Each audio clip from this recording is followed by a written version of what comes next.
Good morning, everybody, and welcome. Namaste. We are most honored to welcome as our guest speaker today Swami Ishatmananda, Minister in Charge and President of the Vivekananda Vedanta Society of Chicago and Vivekananda Monastery and Retreat in Ganges, Michigan. The 10th President of the Order, Srimad Swami Vivekananda, blessed him with initiation. He was bestowed with sannyasa in 1986 by Srimad Swami Gambhiranandaji Maharaj. He has worked at the well-known publication department Advaita Ashrama of the Ramakrishna Mission in Kolkata, West Bengal, and is the founding secretary of the Ramakrishna Mission, Port Blair, Andaman Islands, a school for destitute boys. The Swami was the principal cum secretary of the Ramakrishna Mission School, Narottam Nagar, Tirap, Arunachal Pradesh. This was for tribal and is for tribal students. He was the vice president of the Uttar Purbanchal Ramakrishna Vivekananda Bhava Prachar Parishad, which has 59 centers. And since the beginning of 2003, he's been serving as the president of the Vivekananda Vedanta Society of Chicago. Under his leadership, the society observed the 150th birth anniversary of Swamiji in a very grand way. In December 2014, he was appointed as one of the religious advisors at the University of Chicago, and in January 2020, he was selected as the trustee of the Parliament of World Religions. Under the able leadership of Swamiji, the Society inaugurated the Home of Harmony in Irving Park, Chicago, to promote the harmony of religions. It houses a towering statue, the tallest of its kind, of Sri Ramakrishna, serving as the true symbol of the harmony of religions. Swami is a trustee of the Council of Religious Leaders of Metropolitan Chicago, and he is published author of books and many articles, and Advaita Ashrama has published his discourses on Bhagavad Gita as a set of 14 DVDs. His lectures are available on YouTube. Oh, I'm sorry. Apart from lecturing on disparate topics at various places in Illinois, the Swami conducts spiritual retreats and attends programs across the United States at the invitation of devotees and other organizations. The subject of his talk today is human, divine, and absolute. So please join me in welcoming Swami. Please join us. Parutatve sadalino Ramakrishna samagaya yo dharma sthapanarato biresham tam namamyaham biresham tam namamyaham. My pranam to Swami Vivekananda, who though every moment established in the supreme consciousness, engaged himself to establish religion at the behest of his Guru, Bhagavan Sri Ramakrishna. Dear Swami Sarvapriyananda ji, respected Diane Clafford, and dear devotees and friends of the New York City, good morning and namaskar. And that I thank you for inviting me to give a talk in this city, because this city, particularly New York, is a very special city in the hearts of every follower of Swami Vivekananda. Because here, Swami Vivekananda's dream, his temptation, he mentioned that way, that came to truth, and that he could start an organization in 1894, long before Belur Math. So that was the first time he started over here. And why? To make the dedicated Swamis and also the devoted devotees, they should help the people to manifest their divinity, to make people aware of their divine nature and to help them to manifest it. That was the main thing. But when we say the divine nature or the divinity, what are the proofs? You know that always they say there are three types of proofs are there. One is the Shabda Pramana. It is a proof from the scripture. Those who have realized, they said that was recorded, that is called Shastra. Shastra means Aptavakya, realized souls, their words.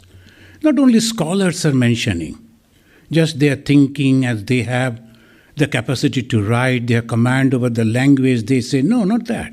They have to realize the truth. Then they should give it to the next generation. That is called Shastra. That Shastra says, Vedanta, that the human being as a children of immortal bliss.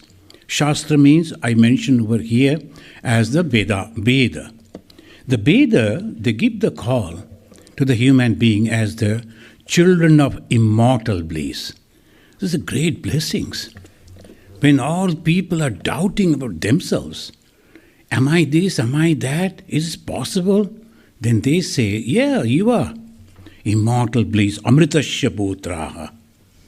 And Vedanta taught that everything is saturated with the supreme consciousness. And that Vedanta also urges to realize this truth. Atmanam Viddhi, that is the way the Vedanta talks. You must know yourself. Atmanam Viddhi. Don't come to me. Mostly people like to depend on others. Please keep your right hand on my head. Sometimes some people will say, the Swamiji, please keep your right hand, not left hand. The right hand on my head. And why? Because I'll get the blessing. See, if that was the power I was having, I would have kept my hand all through on my own head. So they always like to depend on the guru, they like to depend on others. But here they say, no, you have to stand up and you have to struggle. You have to overcome and you have to conquer. And that is called Atmanam Viddhi. What is that Atman?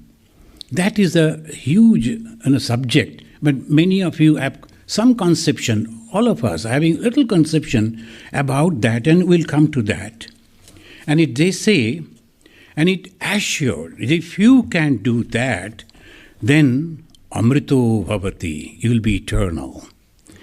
And not only that, you will be fully satisfied, Tripto Bhavati. And also, you will be the embodiment of bliss, embodiment of happiness, Anand Bhavati. So that is the assurance. So when I am trying to realize that, after the realization, what is going to happen to me? Utilitarian way, we must ask. You are asking me to give away everything I am giving away. I was having the home, a young man. He was having a palace, a kingdom, a beautiful queen, a child. Then he left it. And he went for this search. And naturally he will ask, what I am going to get after this? I was having all this, I am leaving. Anandi Bhavati. It will be the embodiment of happiness. And in the Bhagavad Gita, I am giving the idea from the scriptures. That is the proof. In the Bhagavad Gita, that is the words of the Sri Krishna. In the 15th chapter, they're explaining in a beautiful way the whole creation began in the space, somewhere, and we do not know. And they give in a unique way the urdha moolam adhashakam, the moola, the root in the above, and adhashakam, and branches is coming down. Usually it is completely different. The moola, the root goes to the earth and then the branches goes up. Here, this unique tree of this jagat, this universe, it begins at the top. You know, friends, many a times I said this, when I was coming to America, the last interview in Bombay, American consulate. So I was preparing myself, all my friends, they said that you must know what is the meaning of the American flag, why so many stars, why the stripes, and who was the first president. And I was going on, remembering all those things like a student. And when I went over there, the first question that American gentleman asked, what is there in the first sloka in the 15th chapter of the Bhagavad Gita? Oh, I don't not the stars. I saw stars all over. So this 15th chapter of the Bhagavad Gita, you know, as a tradition, usually the monks, they memorize the 15th chapter. So if you go to the Uttarkashi and other places, they will be serving the food and all monks will go on chanting. And if you can't chant, at least you have to show that you are chanting. Otherwise, people will think that, oh, you are not a monk. So in the beginning itself of our life, we memorized that. So I could, with confidence, say, Urdhva Moolam Adhashakam. And that was the land of the Marathas. The Marathas, the Bombay, and Marathas are very devoted people. In the morning time, a Gerua-clad man uttering the Bhagavad Gita, all Marathas, they came and standing like this. Then the American gentleman started shouting, this is an interview for the visa. This is not a religious discourse. You go away. But anyway, that is a very funny thing happened. And that man, of course, afterwards he said, do you think you can bless me? I told, I can pray for you. And that is exactly what I do for myself also. I can add your name, but I cannot bless. That is, anyway, this is religion. The religion always gives us a great hope that somebody is there going to take care of me. That is one type of hope. And then when you come to know that somebody is yourself, you are that somebody. You can bless yourself. You can ruin yourself. You can make yourself. You can mar yourself, as they always say. One of our very senior Swamiji used to say, you can make yourself, you can mar yourself. You can destroy yourself by going towards the worldly things. And you can be very happy by leaving those worldly things. This is the only thing. Now, here again, the Bhagavad Gita, that also gives the proof there is something. And Taittiriya Upanishad, very clearly it mentions, it says, Yatova imani bhutani jayante, from which all these beings take birth. The statement of fact, they are not going for any other argument. The straightway, the rishis, they say, because they have realized it. And they said, Yatova imani bhutani jayante, from where everything is born. Ena yatani jivanti. After that, they are living on the support of that. Yat prayanti avisambishanti tad vijigyasasya tad brahmeti. In the Taittiriya Upanishad, it's mentioning that is your goal, that you must ask for, you must strive to know, and that is called Brahman. This we find in the Taittiriya. Now, this is called Shabda Pramana. Pramana, the proof from the scripture. And next comes Anumana Pramana. What is Anumana? Inference. A joy in dreamless sleep. When we dream, the three stages, Jagrat, Sapna, Sushupti, All you must be knowing this because Sarvapriyananda ji is here, Vedanta. So, obviously, these 3 stages, you are awake. All of us, we are awake, and we can understand that. Our body, our mind, our consciousness, it is there. When you are going to sleep, first thing that we forget, what? Our body. If you are remembering your body in the sleep, you are not sleeping. Oh, my leg is paining, neck is paining, body is aching. You are not sleeping actually, you are tossing over there. And obviously you have to forget your body. That's the first condition of sleep. And next step you go to a dream. And yesterday I was asking little boy, did you see any dream in your sleep? Yeah, I saw so many. And just tell me one, I've forgotten everything. So that way, everybody is dreaming. All of us, we dream. Then you forget or sometimes you remember. In the dream world, what happens? Mind is active. And sometimes there's a book, of course, how to understand the meaning of the dream. I don't know whether that person who has written, but anyway, the people go on writing this type of books. What is the meaning of the dream? Sometimes it is good, sometimes it is bad. Bhagavan Sri Ramakrishna used to appreciate if he heard that some of the devotees have dreamt about God. And someone came to him and said, I saw you yesterday. And Sri Ramakrishna said, is it? See the manipulation. And someone told, the only dream. Oh, no, this is not simple thing. That means your mind is constantly thinking about God, you see God. Thinking about other things, you see in that way. So that is also very important. But the most important thing this moment, my body is not there, but I am still there. That is very important. Without the body we can survive. And we survive in mind and in dream. And everything happens. I can even smell. I can hear the sound. I can talk people. I feel all those things. There's a complete real world, dream world.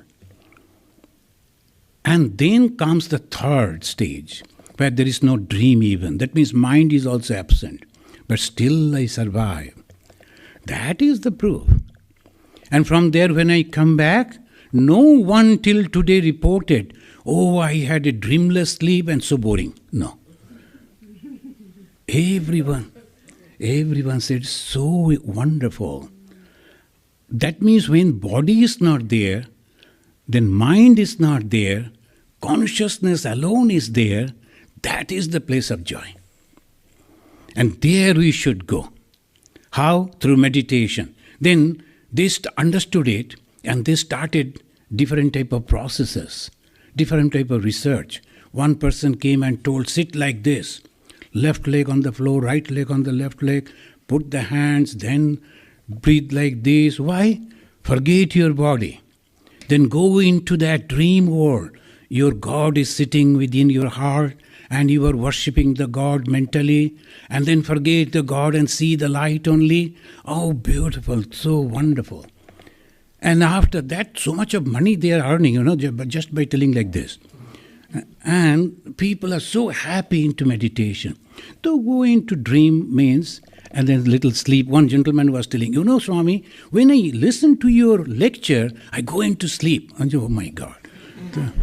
Don't tell it to people because whatever followers are there, they'll also go.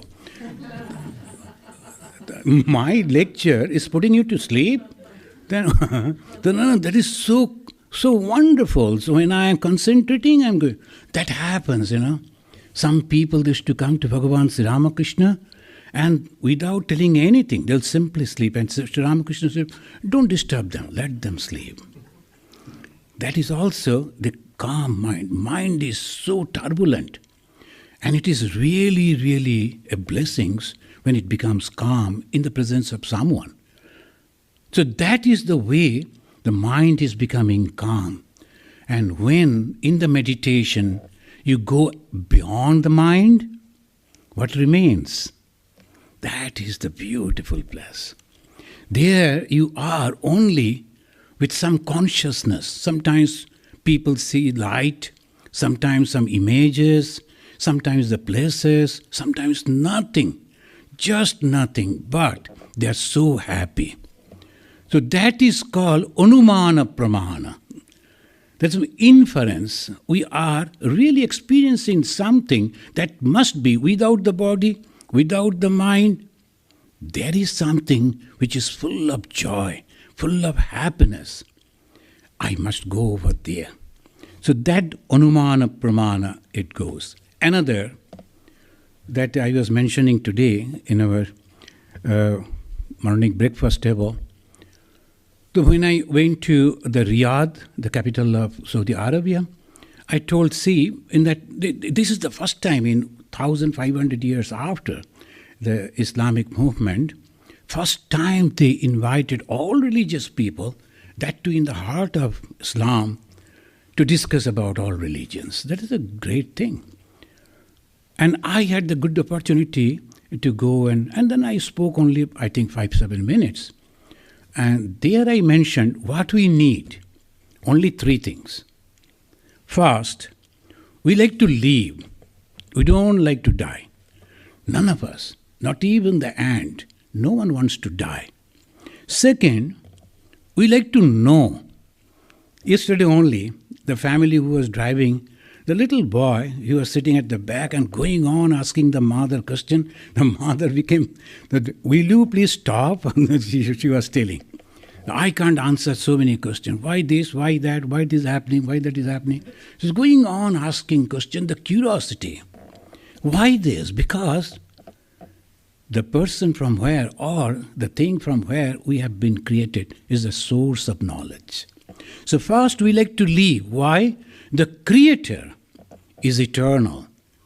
So that has come to us. We don't like to die. We like to know, again, the Creator, from it has come. And we like to be happy. Everything that we do, only for happiness. Sometimes we go to McDonald's, we see so many things. And you can only say, yum, that's much. Because at this age, you cannot go for all those things. You have to see and appreciate only. You should not touch. One of our Swamiji told, at this age, our medicine is only this. Whatever comes from, no. So this is the Ananda. We go, we see, and when all people are eating, Ananda. You should not feel jealous or sorry. Oh, I can't eat. You are eating through so many different faces, mouths. And they are enjoying. The children, they are jumping with the ice cream.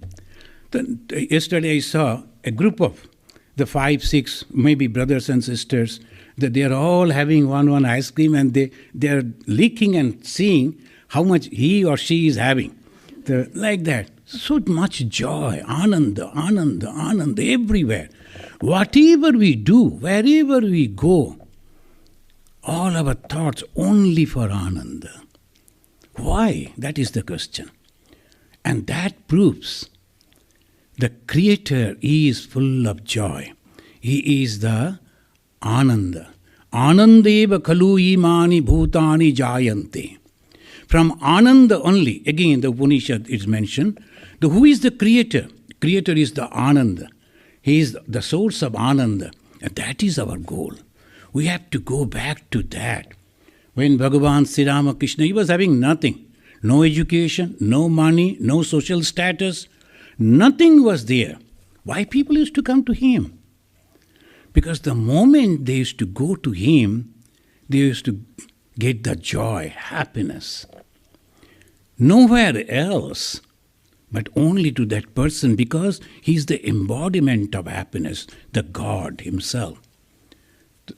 Where is the... Oh, yeah. I like to talk, and then I forget that there is a... So this is called the Shastra Pramana. That means the proof of the Shabda, Shastra. Then second comes the Anumana Pramana. There must be something which is having these qualities. Sat, Chit, Ananda, Sarupa.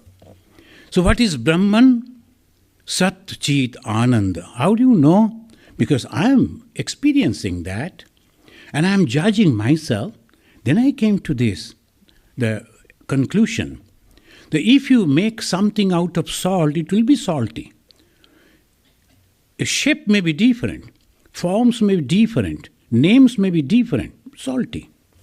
If you make the same way with the sugar, a different type of, sometimes round, sometimes it is long, sometimes it's square, but all are sweet. The name may be different, form may be different, activities may be different, but actual thing is the same. I sometimes give the example, the electric lights. Sometimes it is white, sometimes yellow, sometimes blue, sometimes long, sometimes small. Sometimes the fan name and forms are different, but one thing is common, that is electricity. And Bhagavad Gita says, all these things that you see, I am the string in between that and consciousness.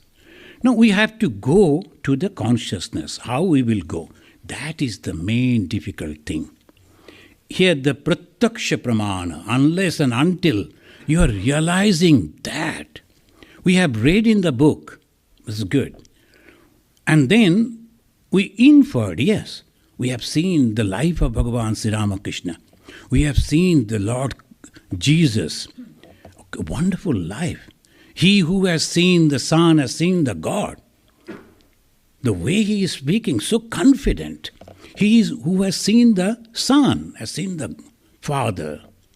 Same way Sri Ramakrishna said, seeing an avatar is seeing God.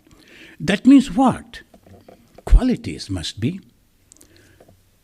You know that this in between the human and that supreme, the absolute, there is another level.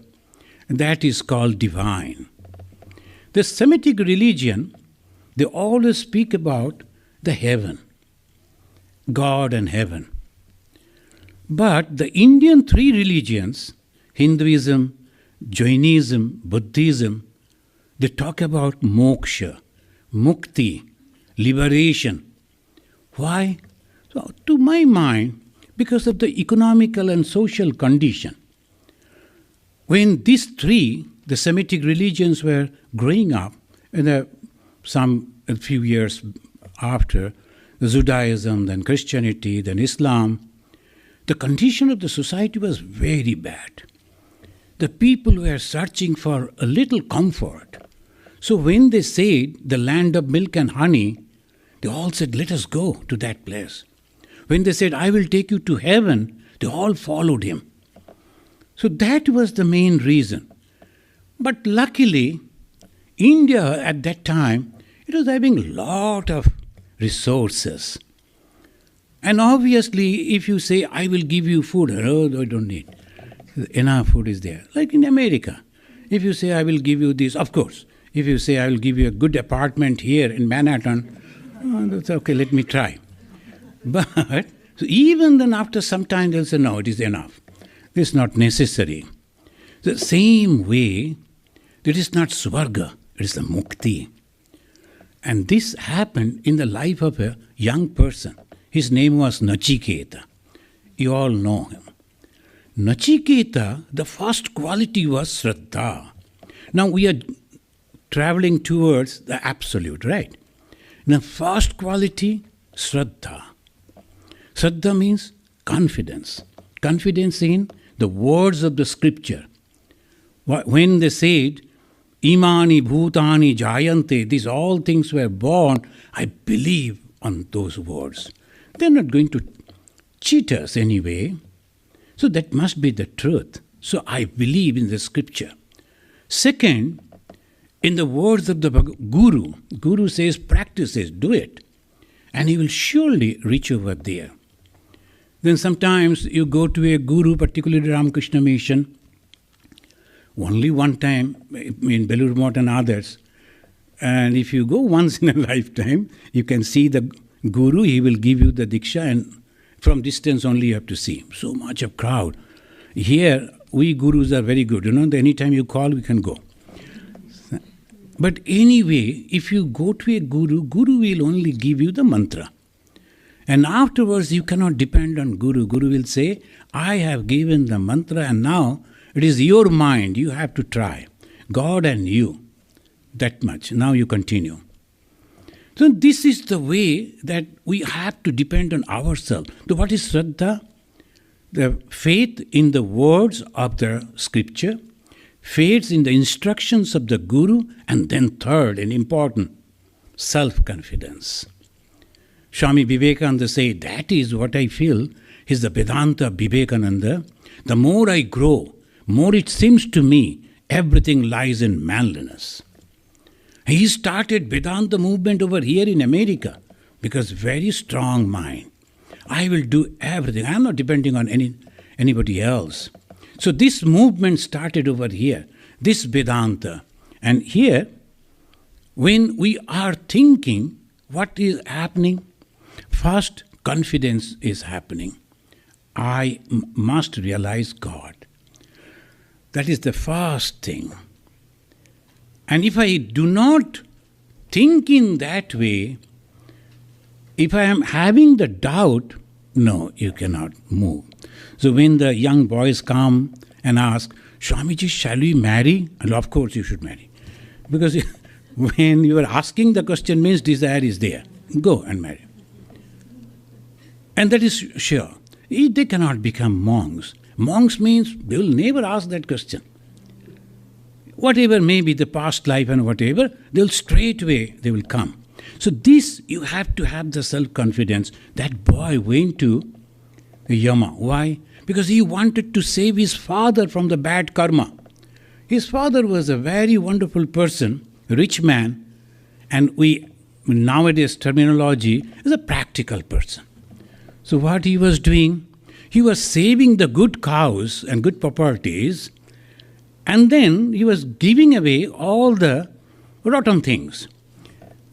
And then whole society came and Sarvadana Yagya, he was offering all property. But the son knew the good properties are there somewhere hidden. These are not actual. But he cannot go and advise his father. That is not the tradition, what to do. Then he offered himself. See the confidence. If you are donating me, I am also a property. Son is a property of father.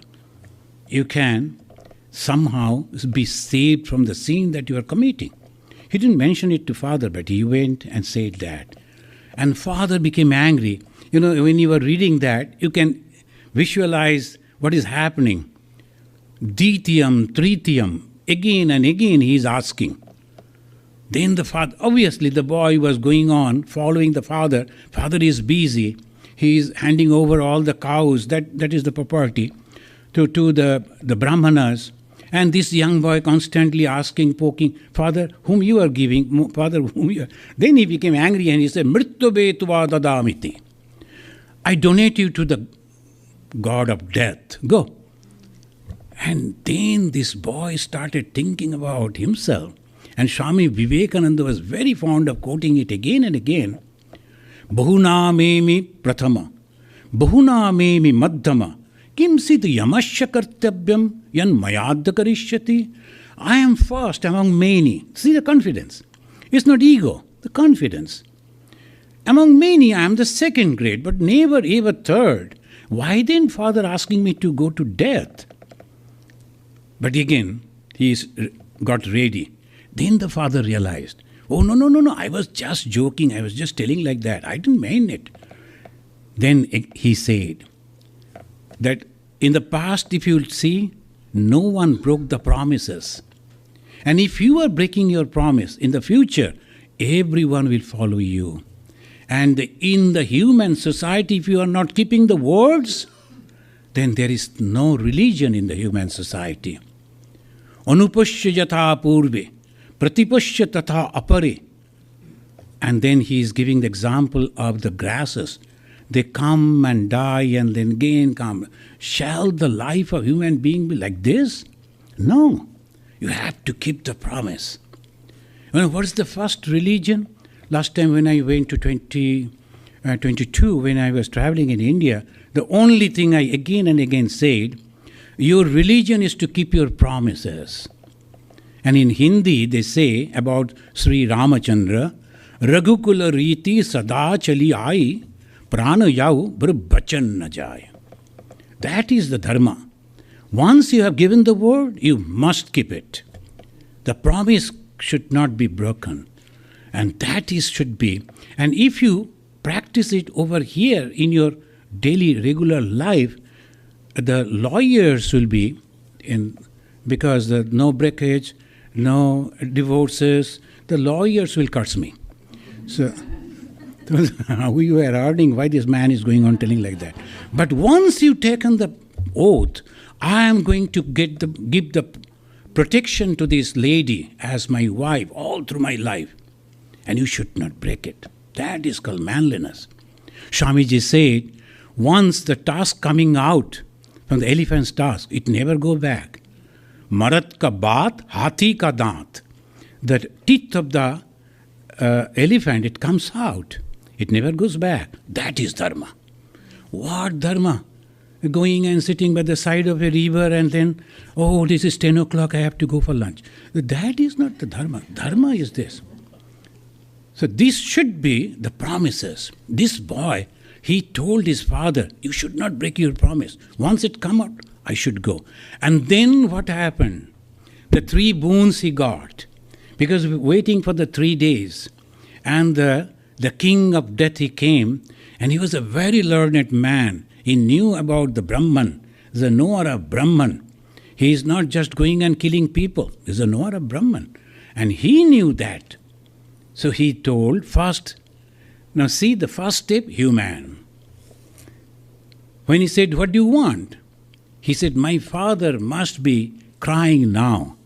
My mother must be crying now for me. Bless me. And I'm so intelligent.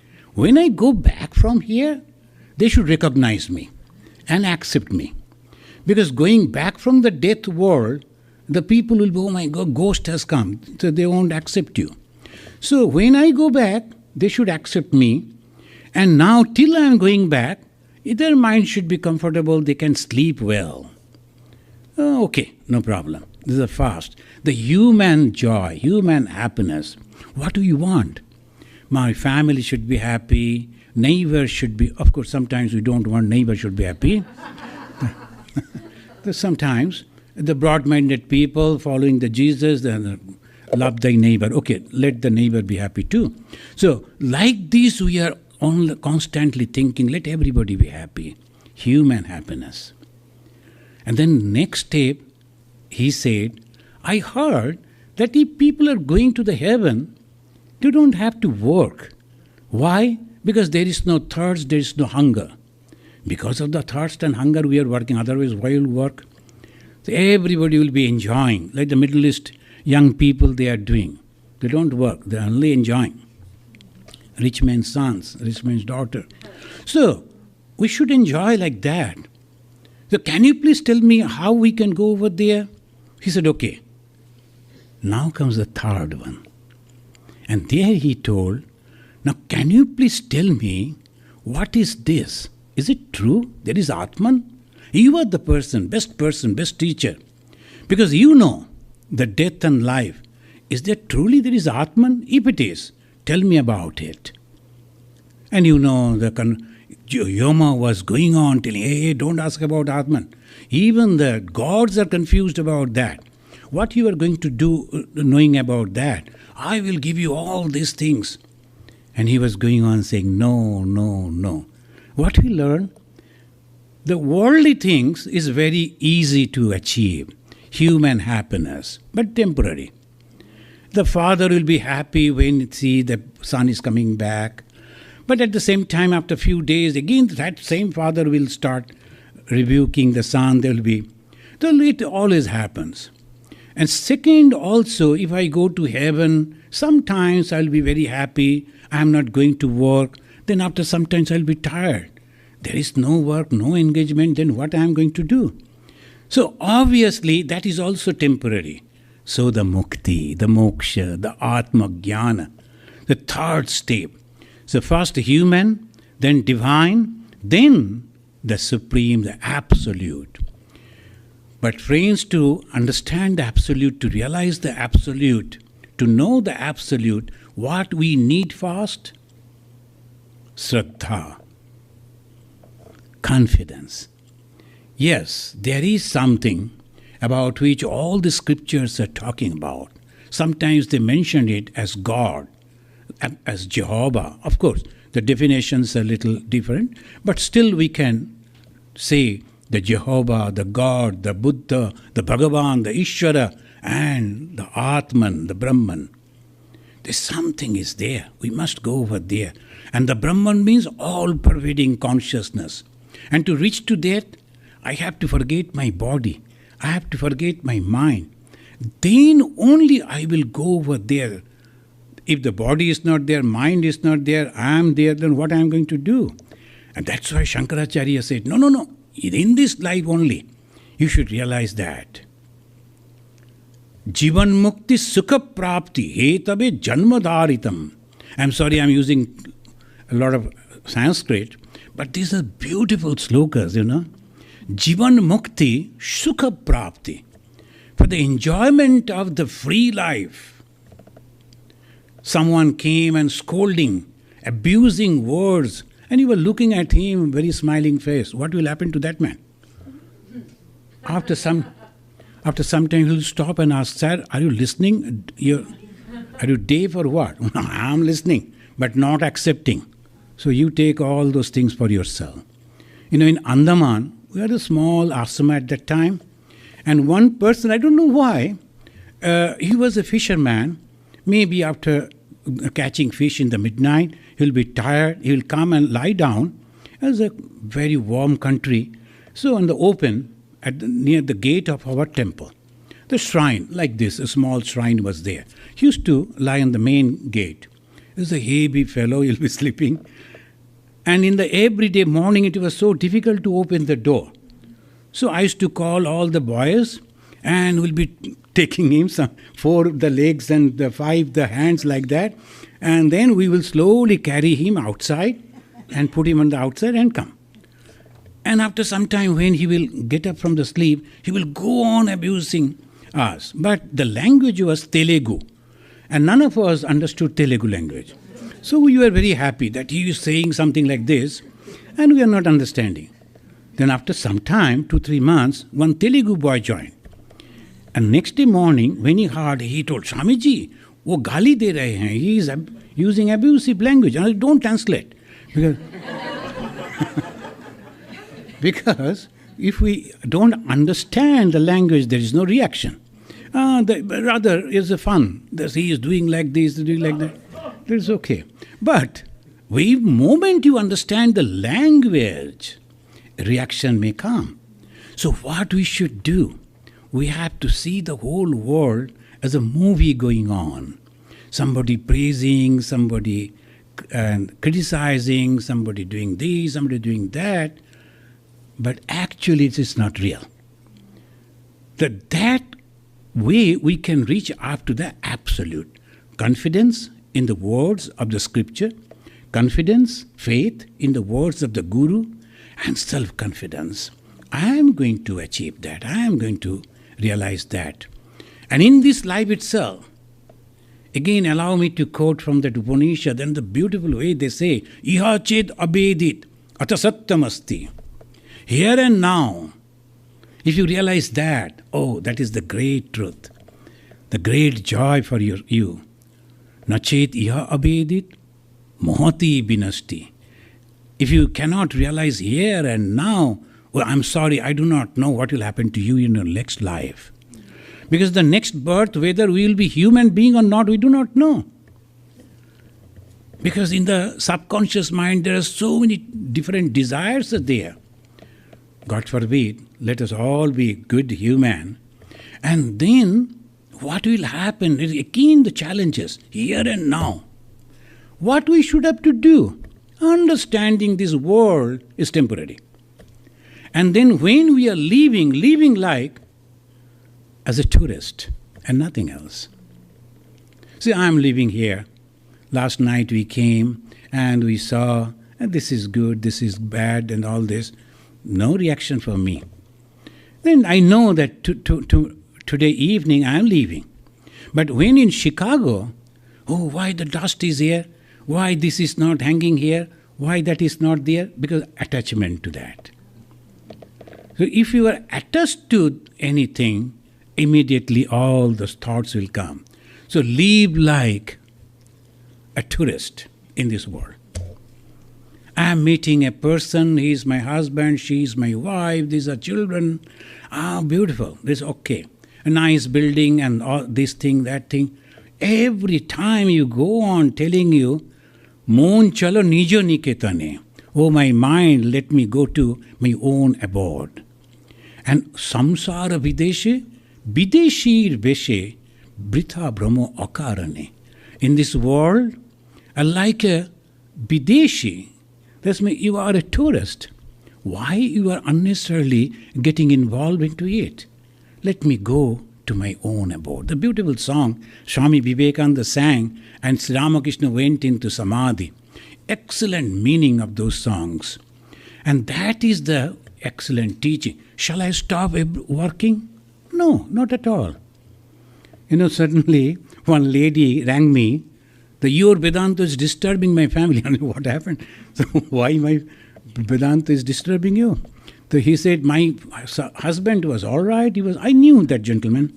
Then suddenly he started sitting in the window looking at the sky, won't go to office. And what happened to you? Then he said, I'm searching for the Atman. Why you're searching Atman in the sky? And truly, then it is a serious case. It happened. His wife got a job, and that saved the family. Somehow I told that lady, you better take him to a doctor. For something, we have to take the medicine, some counseling. But this is the problem, not understanding. The moment I think that I am a religious man, I should stop working, I should not do anything, not like that. Nothing like that. Another experience in Andaman, and one police officer, he was the superintendent of police, a young man, IPS officer from UP. He used to come to my Andaman Ashrama. He was interested in meditation. I taught him whatever little I knew. My God, after some time, other officers started visiting me. Swamiji, your disciple is not working at all. I said, my disciple? Who is my disciple? Our officer. And what he is doing? Every time he comes to the office at about 11 o'clock, close the door, put the red light on above the door, and he is meditating on his office table. Files after files are piling up. Who will sign? Because the posting, payment, this, that. And you are the only person can save us. But he only listened to you. And he is our boss. We cannot go and tell him. Then I rang and told, hey, what you are doing? And I said, Swamiji, I am meditating. Where? In my office. And the office? Where you are sitting? On my working table. It's a big table. On the big table he is sitting. I told, see, I never asked you to do that. Rather, I told you that you are a Kshatriya and you should guard the people, otherwise where the people will go. And that is your dharma. Don't misunderstand this. And when you are having some leisurely time in your house or somewhere else, you can meditate. But now you should work. And then I inspired, and Arjuna did and all that. Then from the next day it was solved. These are the main problem. What we should do as a monk, dharma palan, dharma shiksha, that is my job. Whether the Trump is going to be the president or Biden, it is not my job. It is your. We are not in politics, we don't give cast vote. We are not going to do anything. This is all up to you. Because you are in the household. That is your duty. My duty, dharma palan. What is the dharma? Truthfulness, love, sacrifice, and equal way to judge everything. That is called the dharma. So we have to understand that. But I have to conclude in a quick way. We have the 5 organs which we have to control. What are the 5 organs? The eye, the nose, the ear, and touch and all that. These 5 organs. What we are doing with that? Eating. What we are eating? 5 different things. What is happening by that way? My mind is becoming restless. It's not tranquil, it is not calm. I found this on the web. Okay. So this is the way we have to control. Sometimes some people make the mistake that only eating to the mouth. No, all these 5. We have to be very careful. What I am seeing, what I am hearing, what I am touching, every way to control the mind. That's called manasuddhi prakarana. And that mind should be purified. When the mind is purified, your mind is calm. In the calm mind, the reflection will come. And how you will understand that, and the slowly divine qualities will come. Fearlessness will come. What is the fearless? Because I know I am not going to die. Only I am going to change this body, that's all. When I get a new shirt, a new dress, I am not unhappy, rather happy. Similarly, old age, I am going to change my body, that much. And purity of heart. What is the purity of heart? Love. There is no selfishness. The love should reach out to everyone. Then the charity, whatever I am having, I should give it to others. When somebody is successful, I should feel joy, no jealousy. If someone is praising me or someone is criticizing me, I should take it equally because it has no value. These are the qualities I have to develop, and that is called divine qualities. From there, you have to go to a completely different place. They say, Nishkalam, Nishkriyam, Shantam, Nirabandham, Niranjanam, Amritasya Param, Setu. That is the bridge. And we have to cross.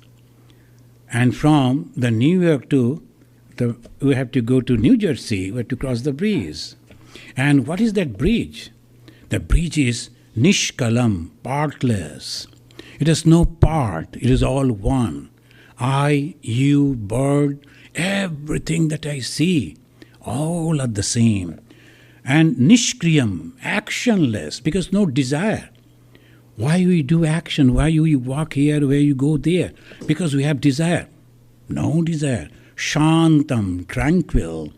Nirabhadyam, faultless. No fault will be there. Niranjanam, taintless. Amritasya param setum. And that is the bridge to the immortal supreme being. Thank you, friends. Thank you for giving me the opportunity. So we are now very good human being, you know. We should pat ourselves. Yeah, look at it. So many millions are there. How many? They are coming to Vedanta to understand the religion truly? No. They are very happy sitting with the neighbors and the friends and the relatives, grandchildren. It's okay. That's good. But what about the self? Only few, handful. They are coming, truly. We are not showing you any miracle. We are not asking you to dance even. I don't know, maybe Sarvapriyananda ji offering you good food or not. That is not that way. But still, we are coming here. And there is no chances to park. We are walking, coming from distances. Still coming. Listening. Why? Because you know, we have overcome many hurdles. We are better than many, many people. Many, many people. Sattva guna has risen. When I was reading in the Bhagavata, that the one disciple of Krishna is asking, Uddhava is asking, how I will know that I am improving in my the quality? The Krishna's answer, when you will feel like listening to the holy talks, you love to listen to that. You love to chat about that. You love to see those people who are practicing that. You are Sattva-guni. Are you not Sattva-gunis? All of you are Sattva-gunis. I am also. And this Sattva-guna, when it goes, that is the best quality, divine quality. Only thing we should be aware, I should not go down. From here, more and more and more upper. Strong wind will come from the opposite side. It's strong the water flow, but I have to swim against the stream. With the blessings of the Guru, with the blessings of the scripture, and with my determination, this life I am going to realize the tranquility. Om Shanti, Shanti, Shanti, Hari Om. Ramakrishna Arpanamastu.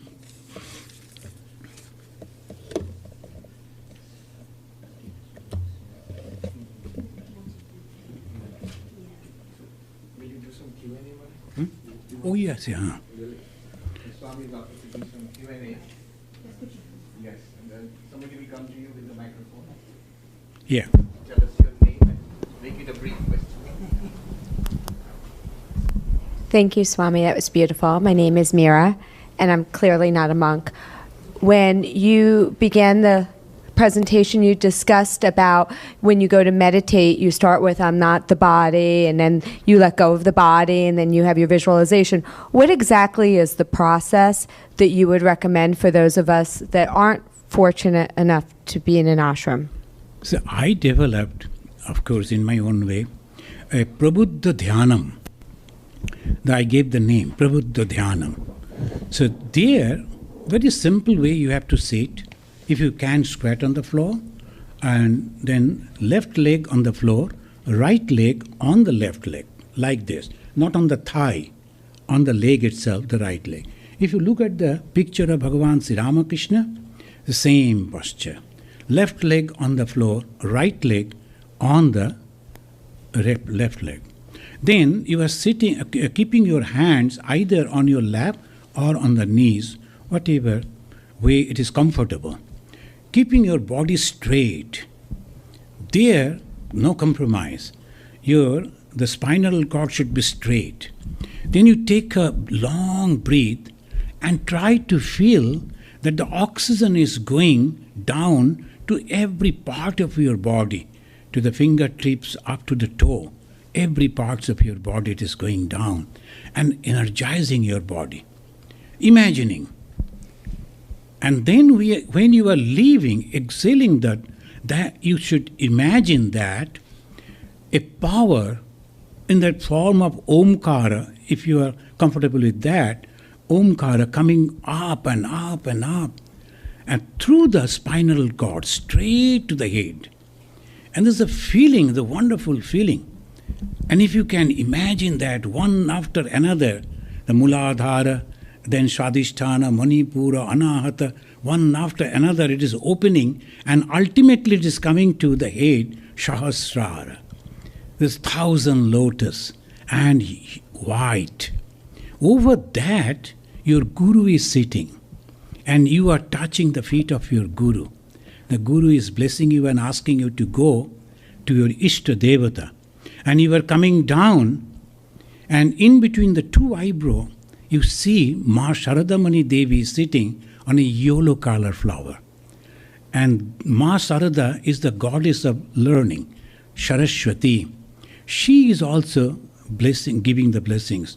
Then come down to the throat, and there the Lord Shiva in the form of Vivekananda, the auspiciousness. You take the blessings of Vivekananda. Then you come to the heart. There on a red color lotus, your Ishta Devata is sitting. When you can imagine very strongly, then you forget your body. You're imagining the white, then the yellow, then the saffron, then the red color lotuses, and changing the deities, then you forget your body. You are into that. That is the second step. Then when you are reaching to the deity, and as the traditional way the Hindus they do, they will wash the feet of the holy feet of the God.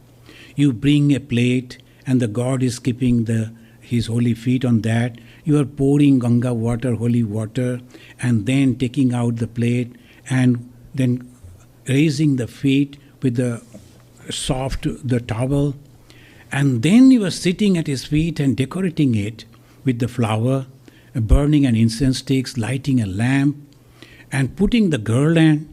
You are forgetting your body. You are in the dream world. You are in imaginative world. And the world will give you so much joy. You have forgotten all around. You are deep into that, and that way you are meditating on God. Then finally, as I teach my students, you have to put your head on the lap of the God and say, I am your child, I am your baby. I don't know anything. So please help me. I like to go to you, but the road is so difficult. Please help me. And he is patting on your back. Feel that. The pat of the God on your back. And then he is putting his hand on your head. You are feeling that.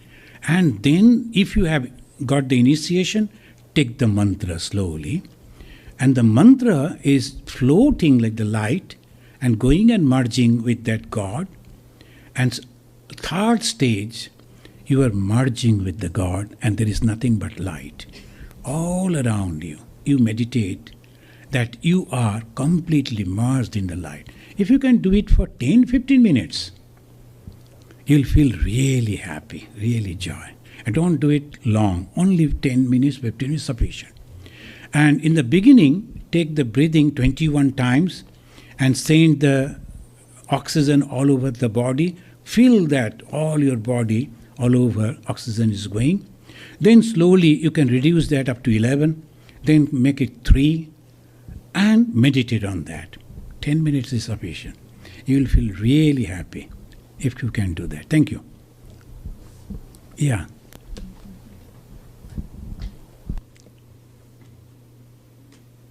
Maharaj, that was an excellent speech that you gave. My question is, however, is the promise that you spoke about truthfulness and the religion, the component part of it. In Mahabharata, we say Bhishma was very good in keeping his word or promises. He didn't even marry. But then again, he always sided on the wrong side of the battle. And Sri Krishna was there, who was not very strict in his words, I will say, or the play of words. But he was what you call the role model or our God. Can we explain? Because I find it conflicting, the message. Yeah. Then we have to see it with the Mahabharata. It's a long story.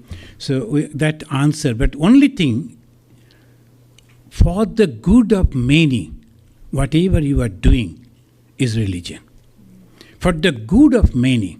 When the Krishna asked that Yudhishthira, go and tell the lies to your teacher that his son has been killed, because that is the only way we can stop him. Yudhishthira was doubting the words of Krishna. He said, no, I cannot do that. That is an utter lie. Then the Krishna told, for the betterment of many, you must go and tell that. Otherwise, thousands will be killed today by that Acharya, the Dronacharya. No one can stop him. So then he went and told Ashwatthama Hatha, for the betterment of many. About the Bhishma, he made that mistake. That's why when the Arjuna was doubting, can I truly fight with Bhishma? And the Krishna said, he is siding the wrong people. Only the ego that I am not going to break my promise, that the ego was working in Bhishma. So if you can fight with him, you can shoot, it will go and touch him. So Arjuna's arrows really pierced his body. Otherwise, it was impossible. Bhishma knew it, but only to get the death at the hand of his own God. And if you read in the Bhagavata, and he says, the Krishna's wishes was, who was the God of Krishna, the Bhishma? Krishna only. The Krishna, he knew that he is God. Even then, he was fighting against him. And in the last moment, when he is dying, the Krishna is standing, and he told all people, All the kings, they assembled over there. The last moment of his life, Bhishma's life. The Devabrata Bhishma, he said, you know, when I saw my God is driving the chariot and his long hair is floating on the air and it is glittering sometimes because of the dust and on the air and sunlight is falling on it, I used to see, oh my beautiful God, and I used to fight against him. I am shooting arrows against the Arjuna, but my whole attention was on the Krishna. When the Krishna's face is full with that glittering because of the sunlight, and I am looking at that face, and Arjuna's arrows are entering into my body, I never stopped it because I was meditating on my God. And if you read those the slokas, so unique. Mam anusmara yuddhacha, as the Krishna said, remember me and fight. It is Devabrata Bhishma only did, not Arjuna. It is Bhishma only did. And unique way the expression he gave. Now your question, yes, Bhishma was wrong because only to keep the promise he was supporting the wrong people. That time dharma is to break the promise. Religion is to break the promise.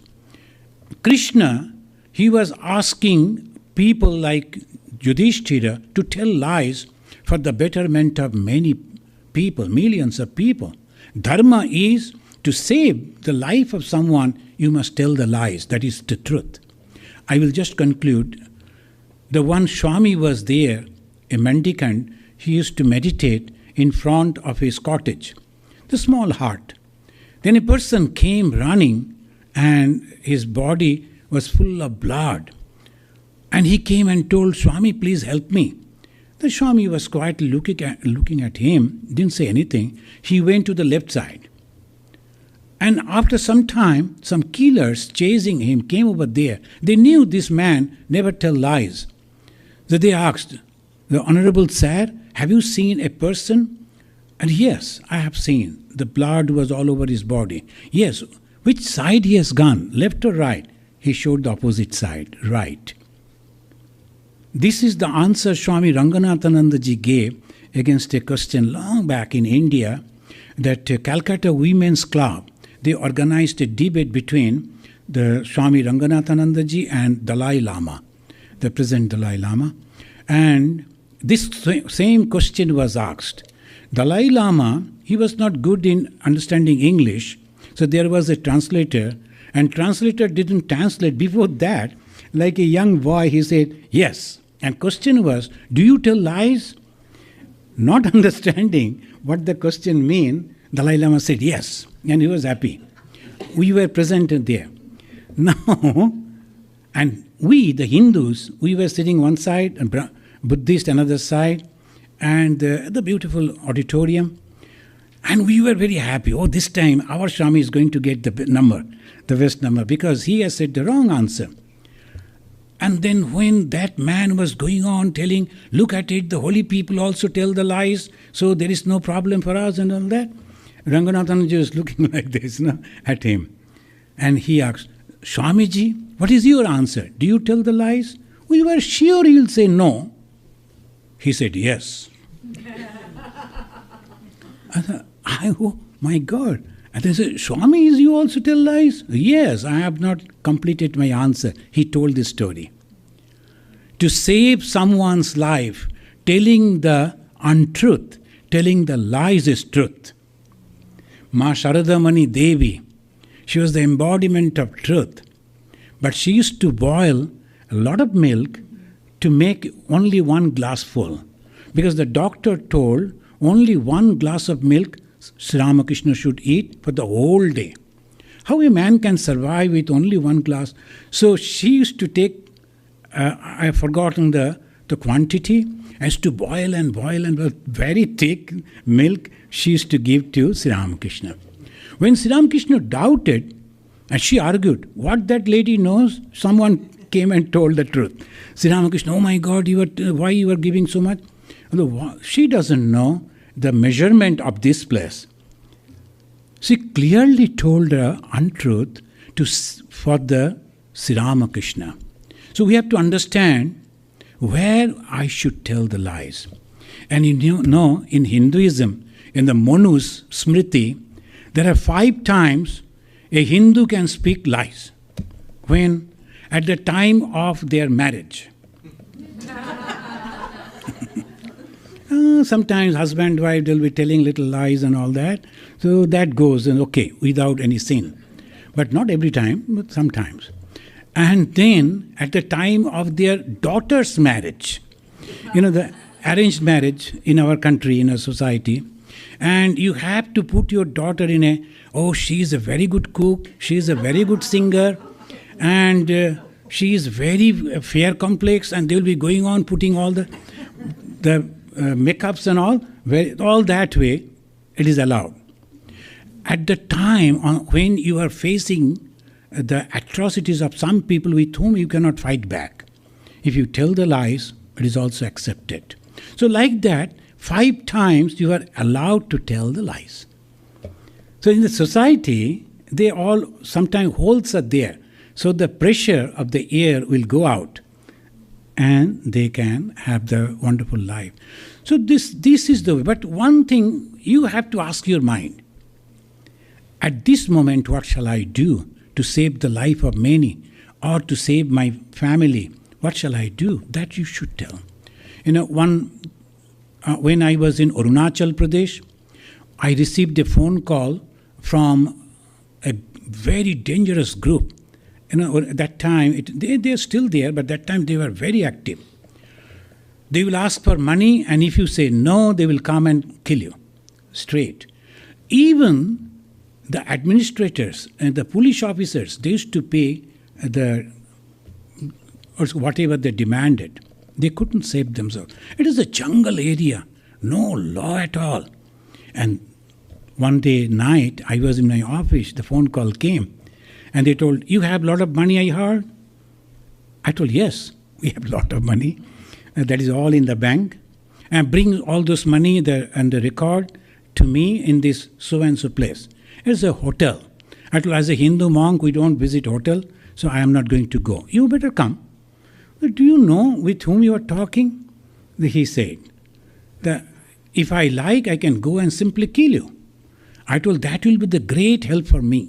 I am also disgusted with this life, not getting God realization and going on sitting early morning and evening, so all regularly. So please come and kill me, but only request, give me some time so that I can sit in front of my God, and when you shoot at the back,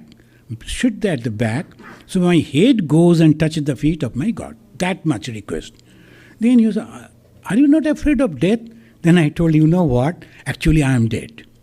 He said, you are dead? I told you, you won't understand. That's the very philosophical thing. In the Hindu sannyasis, they are dead before accepting. Anyway, that's a very complicated thing. You come and shoot me, no problem. So then afterwards, he said, you are a very interesting person. I'd like to come and meet you. And I welcomed him. And we have all these papers, you can see, all this money is for the children and the tribal children. I cannot give this money. But if you like to kill me, you can kill me. My life, that is my life. I can give it to you. Don't hurt anybody else. Then I told my driver and my cook, they are in charge, they get all you should not say anything because you are married people. And these people, they are very, anytime they can kill. It is nothing for them. If they like to kill me, let them kill me. I don't have anyone. Nobody will cry for me. I mean, rather, they will be very happy. Oh, this is good. So, no. He used to give a lot of talks. Now it is over. So, that person came truly, but secretly, I couldn't recognize him. Afterwards, the secret police, they came and told, Swamiji, he visited you, he saw you, and he will never touch you, he liked you. That love if you are having, that truthfulness, I told the truth, because I really could do that. As a sannyasi, it's no problem. If anybody is just killing me, what else? I'll be dying anyway. maybe after 10 years or 20 years, a little 5 years before. What is it? So this is not problem for me. But you people, you should not. Because you know, for you, so many other peoples are depending. You should not take the way I took. So you have to judge in your own way. Thank you. Anyone else?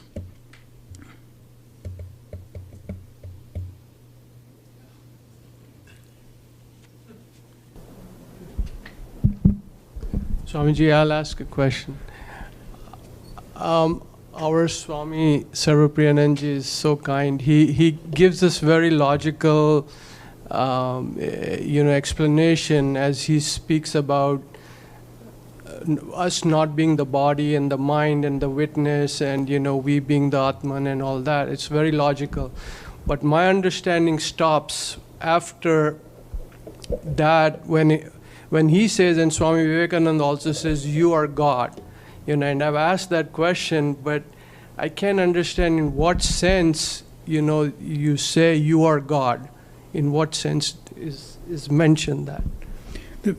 He will be able to give the answer, but to my understanding, God is only two qualities. Manifestation of God through two qualities only. One is love, another unselfishness. So when you are God means, that's why Swami Vivekananda said, that each soul is potentially divine. What is the potentiality divinity? Love and unselfishness. When the Lord Jesus said, blessed are those who are pure in heart, for they shall see God. What is the purity of heart? Love and unselfishness. So these two qualities, when manifested, that is called the manifestation of God. So that is God, that is the divine.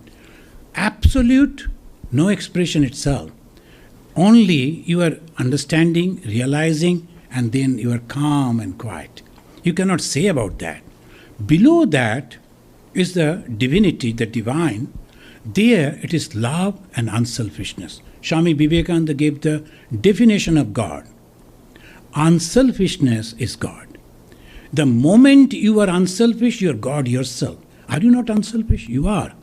But in a limited sense.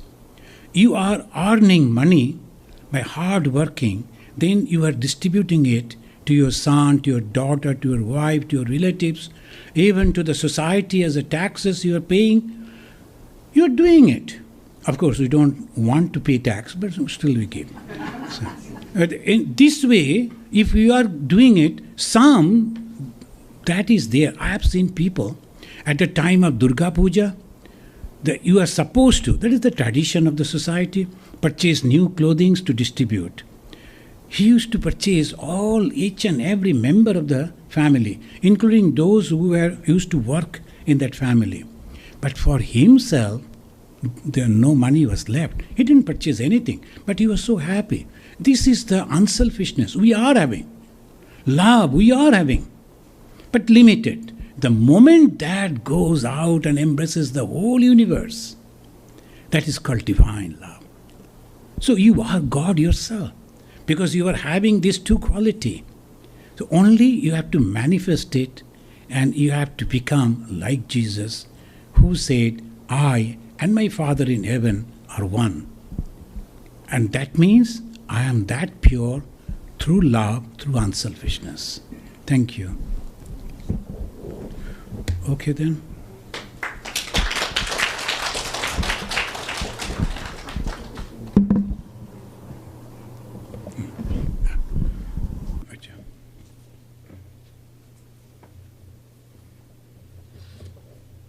That was wonderful.